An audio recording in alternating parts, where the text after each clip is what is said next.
सोच को बदलो सितारे बदल जाएंगे, नज़र को बदलो नज़ारे बदल जाएंगे। कश्तियाँ बदलने की ज़रूरत नहीं, दिशाओं को बदलो किनारे बदल जाएंगे। सोच को बदलो सितारे बदल जाएंगे, नज़र को बदलो नज़ारे बदल जाएंगे। कश्तियाँ बदलने की ज़रूरत नहीं, दिशाओं को बदलो किनारे बदल जाएंगे। जी हाँ दोस्तों, मैं तारकेश्वर पांडे आप सभी का स्वागत करता हूं आपके अपने YouTube चैनल TNERC पर। जैसा कि मैंने पिछले वीडियो में आप लोगों को बताया था कि मैं संडे के संडे आप लोगों को ग्रामर का एक क्लास प्रतिदिन दिया करूंगा। तो आज ग्रामर का पहला क्लास है और मैं स्वागत करता हूं आप सभी लोगों का आपके अपने YouTube चैनल पर। जैसा कि आपको पता है कि आज का क्लास पहला क्लास है, इसलिए आज की क्लास को हम लोग बिल्कुल शुरू से बिल्कुल जीरो से शुरू करने वाले हैं। तो बने रहिए मेरे साथ और आज का ग्रामर ध्यान से पढ़िए और सीखिए, क्योंकि सीखना ज़रूरी है। पढ़ने के बाद आदमी भूल जाता है, लेकिन सीखने के बाद कभी भूलता नहीं है। तो मैं पढ़ाने से ज़्यादा सिखाने पे ध्यान दूंगा ताकि आप इसको कभी भी भूलें नहीं। सबसे पहले मैं आपको कुछ इस क्लास को करने के लिए जिन वस्तुओं की ज़रूरत होगी वो मैं बता देना चाहूँगा। इसके लिए आपको 4 नोटबुक खरीदने होंगे। 4 नोटबुक इसलिए क्योंकि एक नोटबुक में आप ग्रामर के क्लास को नोट करेंगे ताकि आपको अच्छे से याद रहे, या आप जब चाहें तब उसको रिवाइज कर सकें। वैसे आप जब चाहें तब वीडियो पर भी रिवाइज कर सकते हैं, लेकिन यदि आपके पास नोटबुक रहेगा तो रिवाइज करना बहुत ही आसान हो जाएगा। तो एक नोटबुक आपको ग्रामर के लिए बनाना है। दूसरा जो नोटबुक रहेगा वो आप स्पोकन के लिए बनाएंगे ताकि स्पोकन से रिलेटेड जो भी कुछ खास बात हो वो आप उसमें लिख सकें। तीसरा जो नोटबुक होगा वो वर्ड मीनिंग के लिए बनाएंगे, क्योंकि वर्ड मीनिंग बहुत ही खास होता है इंग्लिश सीखने के लिए, इंग्लिश पढ़ने के लिए, इंग्लिश बोलने के लिए। तो वर्ड मीनिंग के लिए एक स्पेशल आप नोटबुक बना लेंगे। और जो चौथी नोटबुक होगी वो ट्रांसलेशन के लिए होगी, क्योंकि हम लोग इसमें बीच बीच में ट्रांसलेशन भी सीखने वाले हैं। तो कुल मिलाकर 4 नोटबुक आप आज ही तैयार कर लीजिए। बीच बीच में आपको प्रत्येक नोटबुक से रिलेटेड वीडियो मिलता रहेगा इसी TNERC चैनल पर। तो सबसे पहली जो नोटबुक होगी वो होगी ग्रामर के लिए, दूसरी नोटबुक होगी स्पोकन के लिए, तीसरी नोटबुक होगी ट्रांसलेशन के लिए, और चौथी नोटबुक जो होगी वो होगी वर्ड मीनिंग के लिए। तो ज़रूर से ज़रूर 4 नोटबुक बना लीजिए और इस क्लास का ज़्यादा से ज़्यादा लाभ उठाइए। आज हम लोग क्योंकि ग्रामर को शुरू कर रहे हैं, तो सबसे पहले मैं आप लोगों को ये बता देना चाहूँगा कि ग्रामर होता क्या है, ग्रामर किसे कहते हैं। तो इसको अगर डिफाइन करना होगा तो इंग्लिश में हम लोग बोल सकते हैं the medium by which we know how to read, write and speak correctly is called grammar. Once again, I want to repeat this. The medium by which we know how to read, write and speak correctly is called grammar. यानी कि grammar जो है, English grammar या कोई भी grammar, वह माध्यम होता है जिसके द्वारा हम शुद्ध शुद्ध पढ़ना, शुद्ध शुद्ध लिखना और शुद्ध शुद्ध बोलना सीखते हैं, उसे ग्रामर कहते हैं। यानी ग्रामर हम लोगों को शुद्ध शुद्ध पढ़ना, शुद्ध शुद्ध लिखना और शुद्ध शुद्ध बोलना सिखाता है। तो हम कह सकते हैं कि grammar teaches us how to read correctly, how to write correctly and how to speak correctly. तो ये ग्रामर हो गया। ग्रामर को अच्छे ढंग से समझने के लिए 5 भागों में बांटा गया है। ग्रामर को अच्छे ढंग से समझने के लिए इसे 5 भागों में बांटा गया है। यानी ग्रामर के 5 ब्रांचेज होते हैं, जिसमें सबसे पहला जो ब्रांच है वो है ऑर्थोग्राफी, दूसरा है इटिमोलॉजी, तीसरा है सिंटैक्स, चौथा है प्रोसोडी और पांचवा है पंक्चुएशन। तो इन 5 ब्रांचेज को अलग अलग हम लोग पढ़ेंगे। ग्रामर के 5 ब्रांचेज को याद करने के लिए मैंने एक ट्रिक बनाया है, ताकि ये आपको कभी आपके दिमाग से उतरे नहीं, आप हमेशा इसको याद रखें। और साथ ही साथ क्योंकि ये 5 ब्रांच है ग्रामर का, तो इन 5 ब्रांचेज को याद करने के लिए आप अपने 5 फिंगर्स का भी यूज़ कर सकते हैं। तो चलिए एक बार ट्रिक भी जान लेते हैं कि इन 5 ब्रांचेज को याद करने का ट्रिक क्या है। तो ये जो ट्रिक है ये एसपी साहब से रिलेटेड है। एसपी साहब एक बार एक आदमी के घर गए। उस आदमी के घर पार्टी थी, तो एसपी साहब जी पार्टी में गए हुए थे। जिस आदमी के यहाँ गए थे वो आदमी शराब का भी व्यवस्था किया हुआ था। तो उनके जाने पर वो आदमी बोला, ओए एसपी पी, ओए एसपी पी। तो इसी से मैंने एक ट्रिक बना दिया, और ये ट्रिक है OASP-P। जैसा कि आप यहाँ पे देख सकते हैं लिखा हुआ है OASP-P। इसी में ग्रामर के 5 ब्रांचेज का नाम छिपा हुआ है। सबसे पहला है ओ से ऑर्थोग्राफी। तो ये हो गया आपका पहला ऑर्थोग्राफी। ऑर्थोग्राफी का मतलब होता है वर्ण विचार। ये दूसरा है ओए यानी कि ई का मतलब हो गया इटिमोलॉजी।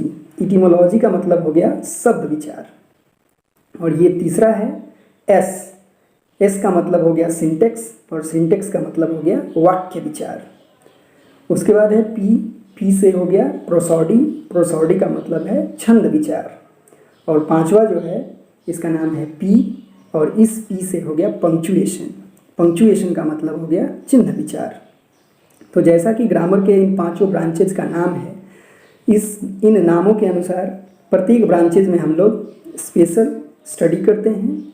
जैसे कि ऑर्थोग्राफी यानी कि वर्ण विचार में हम सीखते हैं कि वर्णों का कैसे यूज़ किया जाता है इंग्लिश ग्रामर में, कैसे लेटर का यूज़ करके वर्ड बनता है, ये सब हम लोग पढ़ते हैं ऑर्थोग्राफी में। उसके बाद आता है इटिमोलॉजी। इटिमोलॉजी में हम लोग पढ़ते हैं शब्द विचार, यानी शब्दों के बारे में, शब्दों का कैसे यूज़ किया जाता है, शब्दों को कैसे हम लोग बोलने में, लिखने में, पढ़ने में यूज करते हैं, कैसे पढ़ते हैं, ये सब पढ़ते हैं हम लोग इटिमोलॉजी में। इसके बाद आता है सिंटेक्स। सिंटेक्स में हम लोग पढ़ते हैं वाक्य विचार, वाक्यों के नियम, कैसे वाक्य शुद्ध होते हैं, कैसे अशुद्ध होते हैं, ये सब पढ़ते हैं सिंटेक्स में। इसके बाद आता है नंबर चौथा है प्रोसोडी। प्रोसोडी में हम लोग पढ़ते हैं छंद विचार, यानी इसमें हम लोग जानते हैं कि अलग अलग जो कविताएं, कहानियाँ, उपन्यास या जो कुछ भी साहित्य की विद्याएँ लिखी जाती हैं उनमें किन किन नियमों का प्रयोग किया जाता है, ये हम लोग पढ़ते हैं प्रोसोडी में। और इसके बाद अंतिम है पंक्चुएशन। पंक्चुएशन में हम लोग पढ़ते हैं चिन्हों को, जो कि इंग्लिश सेंटेंस को लिखते समय यूज़ किया जाता है, रुकने के लिए, समय समय पे रुककर आगे बढ़ने के लिए जिन जिन चिन्हों का हम लोग यूज करते हैं उसको हम लोग पढ़ते हैं पंक्चुएशन में। तो कुल मिलाकर इन 5 ब्रांचेज को हम लोग डिटेल पढ़ेंगे, इसलिए इनको हम अभी नहीं जानेंगे, आने वाले समय में इसको हम लोग डिटेल जानेंगे एक एक करके। आज का क्योंकि पहला क्लास है इसलिए मैं बिल्कुल शुरू से बताना चाहूँगा। इंग्लिश लैंग्वेज में 26 लेटर्स का यूज़ किया जाता है ए से लेकर जेड तक, और ये जो 26 लेटर्स हैं इन्हीं को मिलाने से वर्ड बनता है। यानी कि लेटर्स जब आपस में जुड़ जाते हैं तो इससे वर्ड बनता है। आप बोल सकते हैं the combination of letters is called word. जब लेटर्स को आपस में मिलाएंगे तो वर्ड 2 तरह के बन सकते हैं, या तो वर्ड का मीनिंग निकल सकता है, या बहुत बार हम लेटर को मिलाते हैं तो वर्ड का मीनिंग नहीं निकल सकता है। तो यदि वर्ड का मीनिंग निकलता है तो उसे हम बोलेंगे मीनिंगफुल वर्ड, और यदि वर्ड का मीनिंग नहीं निकलता है तो उसको हम बोलेंगे मीनिंगलेस वर्ड। यानी the combination of letters that makes complete meaning is called meaningful word, and the combination of letters that does not make complete meaning is called meaningless word. तो वर्ड 2 तरह के होते हैं, एक मीनिंगफुल और दूसरा meaningless. Grammar में हम लोग सिर्फ मीनिंगफुल वर्ड का स्टडी करते हैं, तो हम लोग सिर्फ मीनिंगफुल वर्ड को ही इसमें पढ़ेंगे। ठीक है, तो आगे बढ़। तो जिस प्रकार लेटर के मिलने से वर्ड बनता है, ठीक उसी प्रकार वर्ड्स के मिलने से सेंटेंस बनता है। यानी कि सेंटेंस बनाने के लिए वर्ड का कॉम्बिनेशन होना ज़रूरी होता है। तो हम लोग जानेंगे सेंटेंस क्या होता है और सेंटेंस के कितने काइंड होते हैं, क्योंकि लिखने, पढ़ने और बोलने तीनों के लिए सेंटेंस की ज़रूरत होती है। तो सेंटेंस है क्या? सेंटेंस को डिफाइन करने के लिए बोल सकते हैं the combination of words that makes complete meaning is called sentence. The combination of words that makes complete meaning is called sentence. यानी शब्दों का ऐसा समूह जिसका कुछ अर्थ निकलता हो उसको हम लोग वाक्य कहते हैं। शब्दों का ऐसा समूह जिसका कोई अर्थ निकलता हो उसे हम लोग वाक्य कहते हैं। इंग्लिश में सेंटेंस के 5 काइंड्स होते हैं।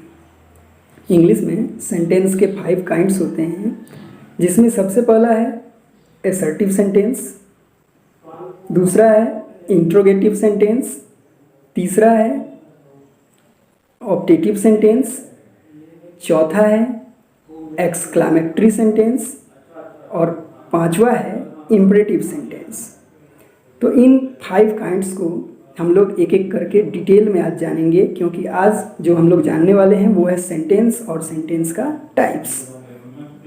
सेंटेंस के टाइप्स को याद करने के लिए भी ट्रिक है, और इस ट्रिक को याद करना बहुत ही सिंपल है, क्योंकि आप लोग पढ़े हैं कॉन्सोनेंट और वॉवेल्स। मैं एक बार बता भी देना चाहूँगा कॉन्सोनेंट और वॉवेल्स, क्योंकि आज हमारा फर्स्ट क्लास है। इंग्लिश में कुल 26 लेटर्स होते हैं, जिसमें से 5 लेटर्स को हम लोग वॉवेल कहते हैं। ए, ई, आई, ओ और यू, ये 5 लेटर्स जो हैं ये वॉवेल होते हैं, और बाकी जो 21 लेटर्स बच गए ये होते हैं कॉन्सोनेंट।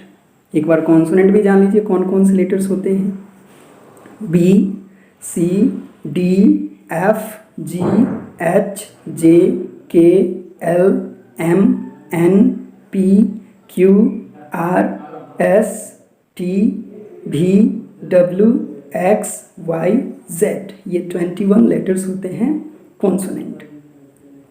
इन 21 लेटर्स में से 2 लेटर्स ऐसे हैं जिनको हम लोग सेमी वॉवेल कहते हैं, और ये हैं डब्ल्यू और वाई। डब्ल्यू और वाई को सेमी वॉवेल के नाम से जाना जाता है। तो जो हमारे लेटर्स 26 हैं उनको 3 भागों में बांट दिया गया। वॉवेल हो गए 5, कॉन्सोनेंट हो गए 21, और जो 2 सेमी वॉवेल हुए वो भी कॉन्सोनेंट ही हैं, लेकिन सेमी वॉवेल उनको कहा जाता है। तो आइए एक बार जानते हैं सेंटेंस को याद करने के लिए ट्रिक क्या है। सेंटेंस के जो 5 टाइप्स हैं उनको किस ट्रिक से याद किया जा सकता है। तो ये जो ट्रिक है ये है ए, ई, आई, ओ, आई। ए, ई, आई, ओ और आई, यानी कि जो वॉवेल्स हैं उन वॉवेल्स के प्रत्येक लेटर से ही प्रत्येक सेंटेंस का टाइप है। बस लास्ट में यू नहीं करके फिर से एक बार आई कह देना है, क्योंकि आई 2 बार है। ए, ई, आई, ओ, आई। ए से एसर्टिव सेंटेंस, ई से एक्सक्लामेटरी सेंटेंस, आई से इंट्रोगेटिव सेंटेंस, ओ से ऑप्टेटिव सेंटेंस और फिर से आई से इम्परेटिव सेंटेंस। तो ये है ट्रिक ए, ई, आई, ओ, आई। तो याद रखेंगे आप लोग ए, ई, आई, ओ, आई। इससे सेंटेंस के 5 टाइप्स को अच्छे से याद रखा जा सकता है। अब हम लोग जानेंगे प्रत्येक सेंटेंस के टाइप को डिटेल में। सबसे पहले जानते हैं एसर्टिव सेंटेंस। एसर्टिव सेंटेंस क्या होता है सबसे पहले इसको जान लेते हैं। एसर्टिव सेंटेंस को डिफाइन करना होगा तो हम लोग बोल सकते हैं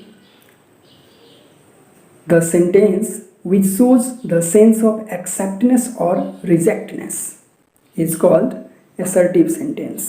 The sentence which shows the sense of acceptance or rejectness is called assertive sentence. यानी वह वाक्य जिससे स्वीकार करने या अस्वीकार करने का बोध होता है उसे हम लोग एसर्टिव सेंटेंस कहते हैं। एसर्टिव सेंटेंस यानी कि विधिवाचक या विधि सूचक वाक्य।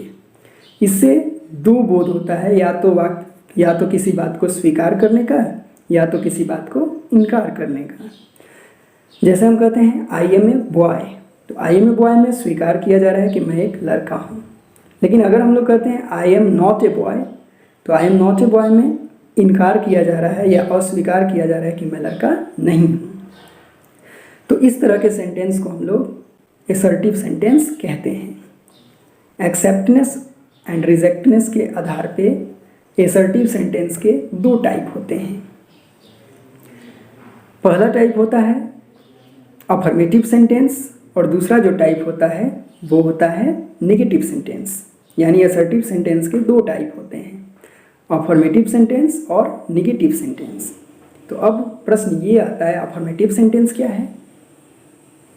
अफर्मेटिव सेंटेंस को हिंदी में हम लोग स्वीकारात्मक वाक्य कहते हैं और इसको डिफाइन करना होगा तो बोल सकते हैं the sentence which shows the sense of acceptness is called affirmative sentence. The sentence which shows the sense of acceptance is called affirmative sentence।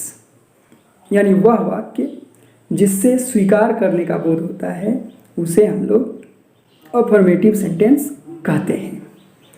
जैसे I am a boy, I am a student, I am a girl, I am happy, I am sad.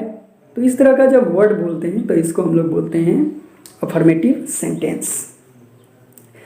इसके बाद आता है दूसरा negative sentence. तो negative sentence क्या होता है?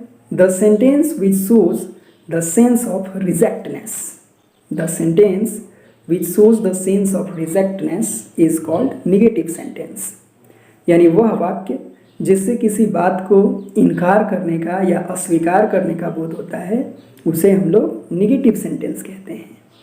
यानी नेगेटिव सेंटेंस वह सेंटेंस है जिससे किसी के बात को हम या तो अस्वीकार करते हैं या फिर इनकार कर देते हैं, वो होता है नेगेटिव सेंटेंस।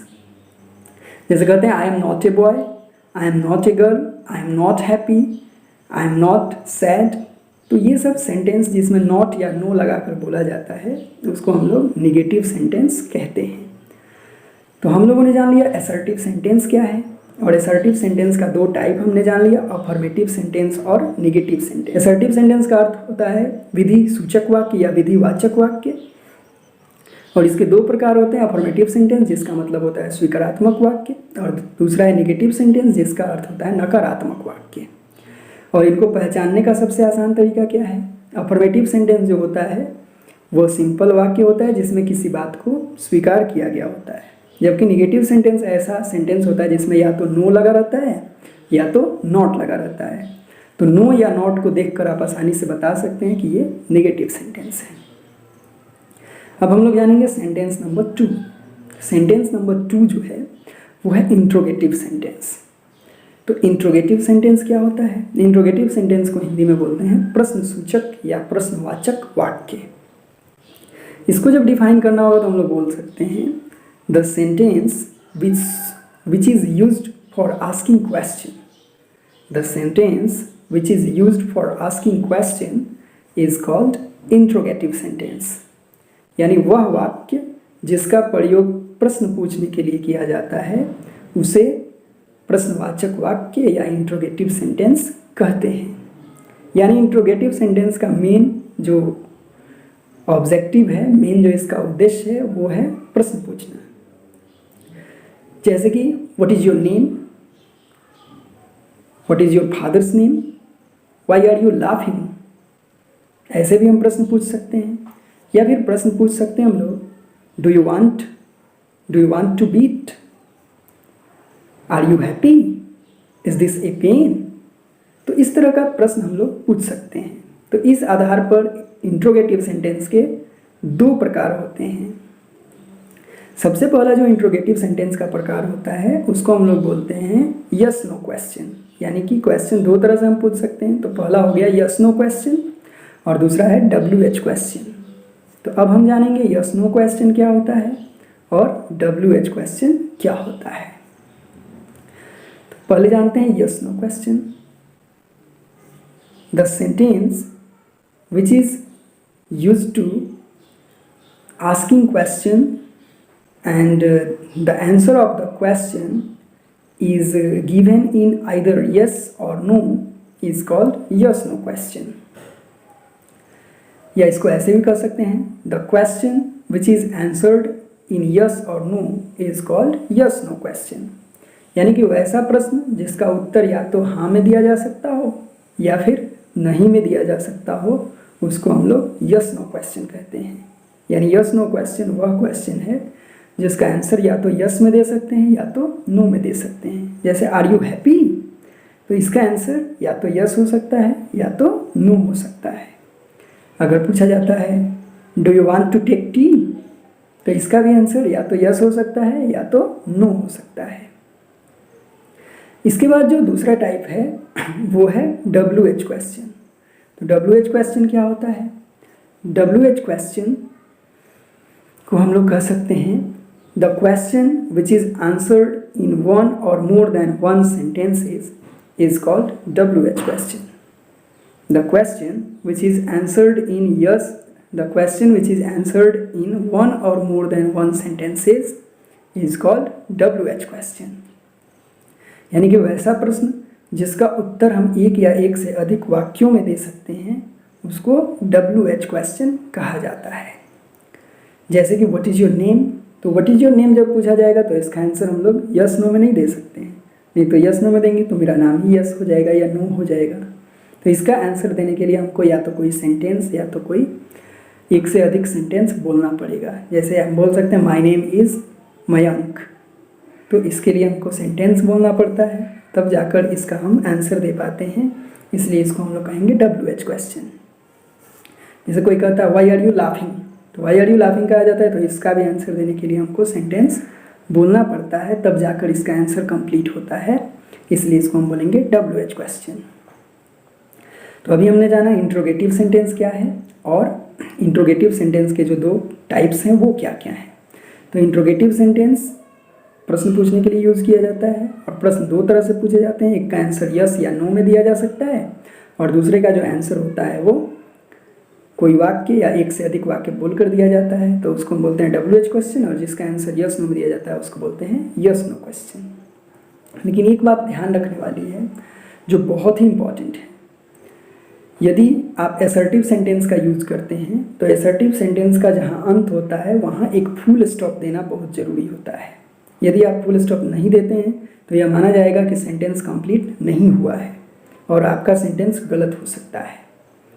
ठीक उसी तरह से इंट्रोगेटिव सेंटेंस का जब हम यूज करते हैं तो इंट्रोगेटिव सेंटेंस के अंत में क्वेश्चन मार्क यानी कि प्रश्न सूचक चिन्ह या प्रश्नवाचक चिन्ह देना जरूरी होता है। तो क्वेश्चन मार्क अगर देते हैं तो हम लोग उसको इंट्रोगेटिव सेंटेंस कहते हैं। तो चिन्ह का भी यहाँ पे ध्यान देना बहुत ज़रूरी है।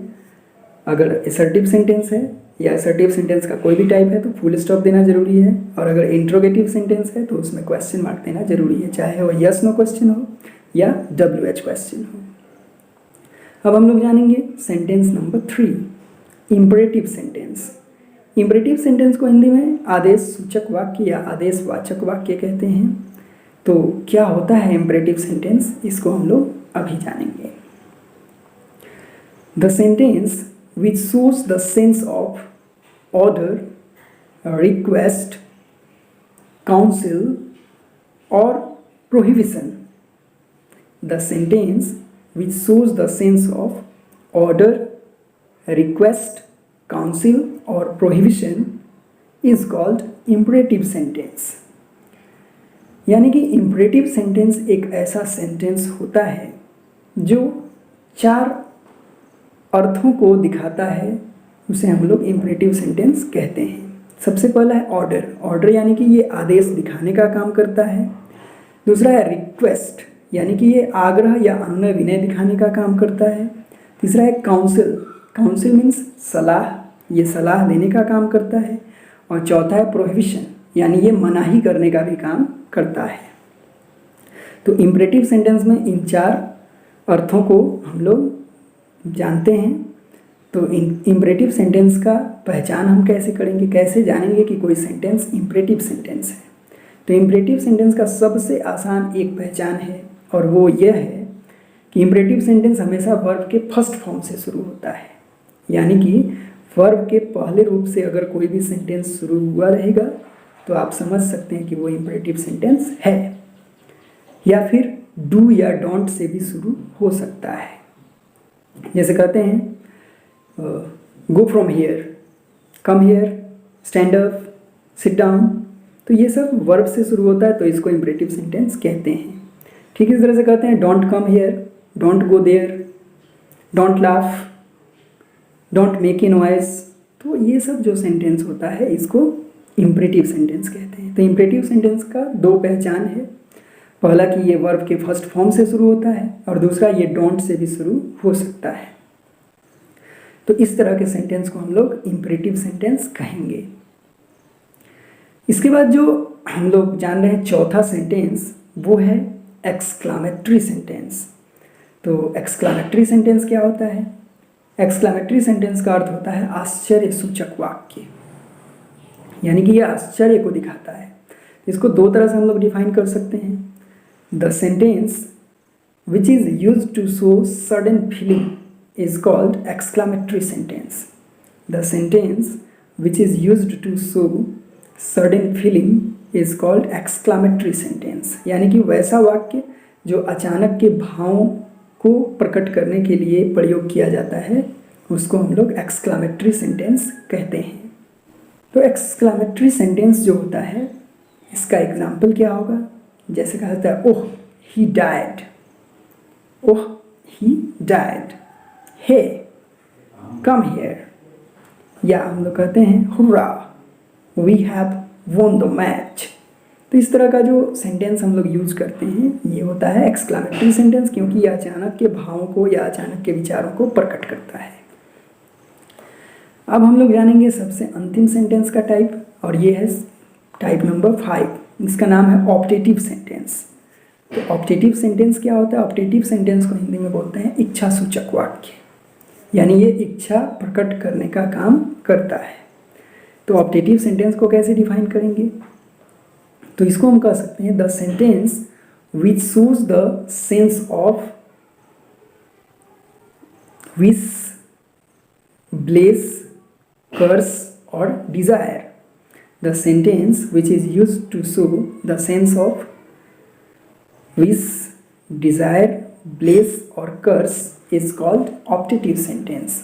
यानी ऑप्टेटिव सेंटेंस से हम लोग विश यानी कि कामना, कर्स यानी कि अभिशाप, डिज़ायर यानी कि महत्वाकांक्षा, ये सब प्रकट करते हैं, तो इसको हम लोग बोलते हैं ऑप्टेटिव सेंटेंस।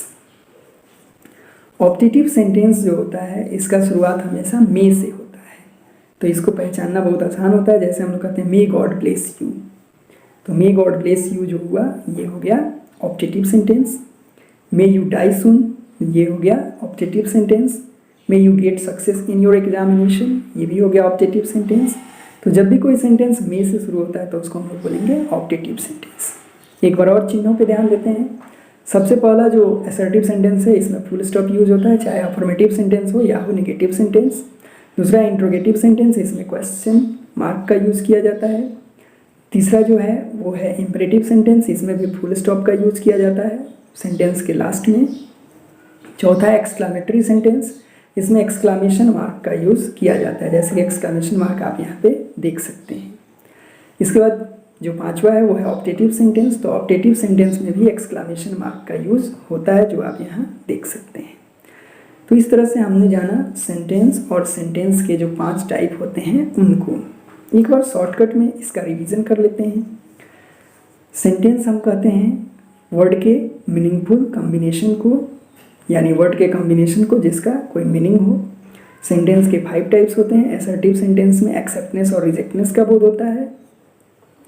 असर्टिव सेंटेंस का जो पहला टाइप है वो है अफर्मेटिव सेंटेंस, जिससे एक्सेप्टनेस का बोध होता है। नेगेटिव सेंटेंस जिससे रिजेक्टनेस का बोध होता है। दूसरा इंट्रोगेटिव सेंटेंस जिससे प्रश्न पूछने का काम किया जाता है। इसके बाद इंट्रोगेटिव सेंटेंस 2 तरह का होता है, एक होता है यस नो क्वेश्चन जिसका आंसर यस या नो में दिया जाए। दूसरा है WH क्वेश्चन जिसका आंसर कोई सेंटेंस एक या एक से अधिक सेंटेंस बोलकर दिया जाए। अगला जो सेंटेंस का टाइप है वो है इम्परेटिव सेंटेंस। इम्परेटिव सेंटेंस से ऑर्डर, रिक्वेस्ट, काउंसिल या प्रोहिबिशन का बोध होता है। चौथा है एक्सक्लामेटरी सेंटेंस। एक्सक्लामेटरी सेंटेंस से सडन फीलिंग का बोध होता है, तो इसको एक्सक्लामेटरी सेंटेंस बोलते हैं। और पांचवा जो ऑप्टेटिव सेंटेंस, इससे इससे ब्लेस, विश, कर्स और डिज़ायर का बोध होता है, तो इसको हम लोग बोलते हैं ऑप्टेटिव सेंटेंस। तो ये रहा 5 सेंटेंस और इन 5 सेंटेंस का यूज। अब सेंटेंस को पहचानेंगे कैसे? तो असर्टिव सेंटेंस में अगर सिंपल सेंटेंस दिया गया है बिना नॉट के तो होगा अफर्मेटिव सेंटेंस, अगर नॉट या नो लगा के दिया गया है तो हो गया निगेटिव सेंटेंस। इसके बाद आता है इंट्रोगेटिव सेंटेंस, क्वेश्चन मार्क दिया गया है तो होगा इंट्रोगेटिव सेंटेंस। अगर यस नो क्वेश्चन होगा तो ये हेल्पिंग वर्ब से शुरू हुआ होगा। तो अगर कोई सेंटेंस हेल्पिंग वर्ब से शुरू हुआ हो तो वो हो जाएगा यस नो क्वेश्चन। अगर कोई सेंटेंस WH वर्ड से शुरू हुआ हो तो होगा WH क्वेश्चन। WH वर्ड क्या होता है? What, why, when, where, how, who, ये सब है WH वर्ड, क्योंकि इसमें WH आया हुआ है। तो अगर कोई सेंटेंस WH से शुरू होता है तो उसको बोलते हैं WH क्वेश्चन। लेकिन ध्यान रखना क्वेश्चन मार्क इसमें जरूर रहता है। इम्परेटिव सेंटेंस वर्ब के फर्स्ट फॉर्म से शुरू होता है, कभी डू या डोंट से भी शुरू हो सकता है। इसके बाद है आपका एक्सक्लामेटरी सेंटेंस। एक्सक्लामेटरी सेंटेंस में एक्सक्लामेशन मार्क लगा रहता है या एक्सक्लामेशन वर्ड लगा रहता है, एक्सक्लामेटरी वर्ड, तो हम समझ लेंगे कि वो एक्सक्लामेटरी सेंटेंस है। जैसे कि वाओ, हे, टू टू, फाई फाई, हुर्रा, इस तरह का वर्ड लगा रहेगा तो भी हम समझ लेंगे कि ये एक्सक्लामेटरी सेंटेंस है। और लास्ट है ऑप्टेटिव सेंटेंस। ऑप्टेटिव सेंटेंस में से शुरू होता है, तो जो सेंटेंस में से शुरू होगा हम समझ लेंगे कि ऑप्टेटिव सेंटेंस है। तो ये जितना भी हमने सेंटेंस और सेंटेंस के काइंड के बारे में जाना, ये बेसिक नॉलेज है। इसको जानने के बाद ही हम लिखना, पढ़ना या बोलना सीख सकते हैं। तो इसको अच्छे से रिवाइज करने के लिए और हमेशा याद रखने के लिए मैंने 2 ट्रिक भी दे दिया है, OASEP और AEIOI। ये दोनों ट्रिक से आप इस ग्रामर के 5 पार्ट और सेंटेंस के 5 पार्ट को अच्छे से याद रख सकते हैं। लेकिन सबसे ज़रूरी ये है कि यदि आप सेंटेंस को अच्छे से याद रखना चाहते हैं तो इस पर कुछ प्रैक्टिस क्वेश्चन करना होगा। और ये प्रैक्टिस क्वेश्चन अभी इस वीडियो के अंत में आपको दिया जाएगा, जिसको आप बना सकते हैं ताकि सेंटेंस को आप अच्छे से पहचान सकें। यदि आप वीडियो को अच्छे से समझ लिए होंगे तो आप सेंटेंस को अच्छे से पहचान पाएंगे, ऐसा मेरा पूरा विश्वास है। लेकिन सबसे जो ज़रूरी बात है वो ये है कि ज्ञान जो है वो बांटने से बढ़ता है। ज्ञान बांटने से बढ़ता है, इसलिए इस वीडियो को अपने दोस्तों या जो इंग्लिश सीखना चाहता है उसको ज़रूर शेयर करिए ताकि उनका भी ज्ञान बढ़े और आपका भी ज्ञान बढ़े। कहा गया है सरस्वती के भंडार की बड़ी अपूरब बात, ज्यों ज्यों खर्चे त्यों त्यों बढ़े, बिन खर्चे घट जात। यानी कि ये सरस्वती जी का जो भंडार है, इसको जितना ही आप शेयर करेंगे, जितना ही खर्च करेंगे उतना ही बढ़ेगा, और नहीं खर्च करेंगे तो घट जाएगा। तो मुझे आशा है कि आप इस वीडियो को अच्छे से शेयर करेंगे, इस वीडियो को अच्छे से समझेंगे, दूसरों को समझाने का भी काम करेंगे, और साथ ही साथ और बेहतर वीडियो बनाने के लिए क्या किया जा सकता है इसके लिए सुझाव दीजिए कमेंट बॉक्स में। इसमें जो आपको अच्छा लगा वो भी आप बता सकते हैं, और साथ ही साथ जो क्वेश्चन हम दे रहे हैं उसका आंसर भी आप कमेंट बॉक्स में लिख सकते हैं। जैसे कि ABCD या 1 2 3 4 जो क्वेश्चन का नंबर होगा उसको लिखकर आप सेंटेंस का नेम लिख सकते हैं, तो मुझे पता चलेगा कितने लोग इस पर होमवर्क किए हैं। तो आज इतना ही रखते हैं, और फिर अगले वीडियो में हम लोग अगले टॉपिक के साथ मिलेंगे। तब तक के लिए जय हिंद।